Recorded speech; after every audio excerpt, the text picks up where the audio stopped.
எல்லாருக்கும் வணக்கம். இன்னைக்கு மார்க்கெட் ஒரு பாசிட்டிவ் ஸ்டார்ட்டோட இருக்குமா?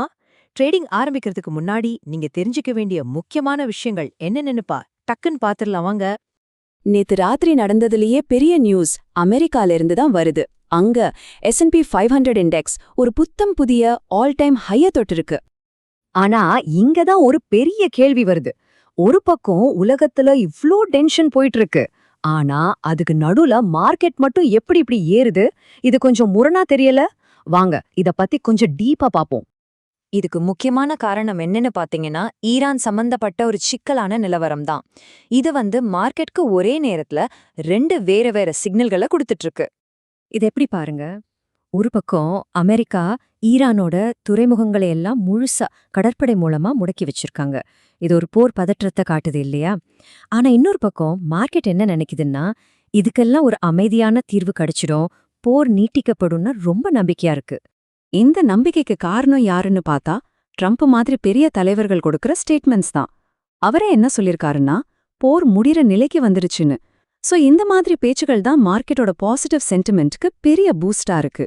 சரி, இந்த ஜியோ பொலிட்டிக்கல் டென்ஷன் மட்டும் இல்ல, மார்க்கெட் ஏறுறதுக்கு இன்னும் சில முக்கியமான ஃபண்டமெண்டல் காரணங்களும் இருக்கு. அமெரிக்க கம்பெனிகளோட ரிசல்ட்ஸ் இதுவரைக்கும் ரொம்ப நல்லா வந்திருக்கு. முக்கியமா டெக் கம்பெனிகளோட ரிசல்ட்ஸ் மேல பெரிய எதிர்பார்ப்பு இருக்கு. நாஸ்டாக்கோட பெர்ஃபார்மன்ஸை பாத்தீங்கன்னாலே தெரியும். அடேங்கப்பா, கடந்த 10 நாள்ல மட்டும் கிட்டத்தட்ட 14% ஏறி இருக்கு. இது சாதாரண விஷயம் இல்ல. ஓகே, இப்போ குளோபல் மார்க்கெட்ல நிலவரம் நல்லா இருக்கு. இந்த பாசிட்டிவ் எனர்ஜி நம்ம இந்திய மார்க்கெட்டை இன்னைக்கு காலையில எப்படி பாதிக்கும்? நம்ம மார்க்கெட்டோட சிக்னல்ஸ் என்ன சொல்லுதுன்னு பார்க்கலாம். நமக்கு வர்ற முதல் சிக்னல் கிஃப்ட் நிஃப்டி கிட்ட இருந்துதான். அது என்ன சொல்லுதுன்னா, இன்னைக்கு நம்ம மார்க்கெட் ஒரு நல்ல கேப் அப் ஓப்பனிங் கொடுக்கும்னு சொல்லுது. கிட்டத்தட்ட ஒரு 100 பாயிண்ட்ஸ் பாசிட்டிவ்ல ஓபன் ஆக வாய்ப்பு இருக்கு. ஆனா அமெரிக்காவுல ட்ரேட் ஆகுற நம்ம இந்திய கம்பெனி பங்குகள், அதாவது ஏடிஆர்கள், கொஞ்சம் மிக்ஸ்டு சிக்னல் தான் கொடுக்குது. இன்ஃபோசிஸ், ஐசிஐசிஐ பேங்க் நல்லா இருந்தாலும் விப்ரோ, HDFC பேங்க் கொஞ்சம் டல்லா இருக்கு. அதனால கிஃப்ட் நிஃப்டி சொல்ற அந்த பெரிய கேப் அப்ப இது முழுசா சப்போர்ட் பண்ணல. இன்னொரு முக்கியமான விஷயம் என்னன்னா, நேத்து FIIகள், அதாவது ஃபாரின் இன்ஸ்டிடியூஷனல் இன்வெஸ்டர்ஸ், நெட் பயர்ஸா இருந்திருக்காங்க. ஆமா, அவங்க வாங்கின தொகை சின்னதுதான், வெறும் 650 கோடி. ஆனா ரொம்ப நாளைக்கு அப்புறம் அவங்க வாங்குற பக்கம் திரும்பி இருக்கிறது ஒரு நல்ல பாசிட்டிவ் சென்டிமெண்ட் மாற்றம். சரி, இப்போ நம்ம உள்நாட்டு நிலவரத்துக்கு வருவோம். நேத்து சாயங்காலம் ஒரு ரொம்ப முக்கியமான டேட்டா வெளியாச்சு. நம்ம நாட்டோட மார்ச் மாசத்துக்கான ட்ரேட் டெபிசிட், அதாவது வர்த்தக பற்றாக்குறை, வெறும் $2.5 பில்லியன் தான். இது மார்க்கெட் எதிர்பார்த்ததை விட ரொம்ப குறைவு. உண்மையிலேயே இது ஒரு சூப்பரான சர்ப்ரைஸ் பாசிட்டிவ் நியூஸ். அதனால என்ன அப்படின்னு கேட்டிங்கன்னா, இது நம்ம இந்திய பொருளாதாரத்தோட ஃபண்டமெண்டல்ஸ் எவ்ளோ ஸ்ட்ராங்கா இருக்குன்னு காட்டுது. இது நம்ம இந்திய ரூபாய ஸ்டேபிளா வச்சுக்கிறதுக்கும் ரொம்ப உதவும். சோ இது ஒரு பெரிய பிளஸ். ஓகே, ஃபண்டமெண்டல் டேட்டா எல்லாமே பாசிட்டிவா இருக்கு. இப்போ டெக்னிக்கல் பக்கம் போலாம். சார்ட்ஸ் என்ன சொல்லுது?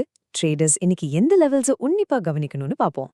முதல்ல நிஃப்டிய பொறுத்த வரைக்கும் இந்த 24,250 இருந்து 24,300 வரையிலான ஜோன் ஒரு பெரிய தடக்கல்லா இருக்கு.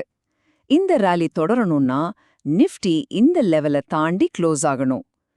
இதுதான் இன்னையோட முக்கியமான சேலஞ்ச். ஆனா நல்ல விஷயம் என்னன்னா, சில டெக்னிக்கல் இண்டிகேட்டர்ஸ் பாசிட்டிவா இருக்கு. உதாரணமா RSI 56ல இருக்கு. இது மொமெண்டம் பில்டப் ஆகுறத காட்டுது. சோ இந்த தடையை உடைக்கிறதுக்கான சக்தி சந்தையில கூடிட்டே வருது. அடுத்து பேங்க் நிஃப்டிக்கும் இதே மாதிரி தான். 56,700ல இருந்து 56,800 வரை உள்ள ஏரியா ஒரு முக்கியமான ரெசிஸ்டன்ஸ் ஜோன். இன்னைக்கு இந்த லெவல கவனமா பார்க்கணும். பேங்க் நிஃப்டியும் ஒரு ஹெல்தியான அப் ட்ரெண்ட்ல தான் இருக்கு. இது நம்ம ஃபைனான்ஷியல் செக்டர் ஸ்ட்ராங்கா இருக்கிறத காட்டுது.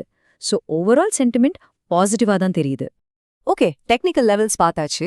கடைசியா இன்னைக்கு நாள் முழுக்க சந்தையில தாக்கத்தை ஏற்படுத்தக்கூடிய மத்த முக்கிய நிகழ்வுகள், டேட்டா ரிலீஸ் என்னென்ன இருக்குன்னு ஒரு பார்வை பார்த்துடலாம். இன்னைக்கு ஒரு டேட்டா பேக்டு டேன்னே சொல்லலாம். காலையில சைனாவோட GDP டேட்டா வந்தாச்சு.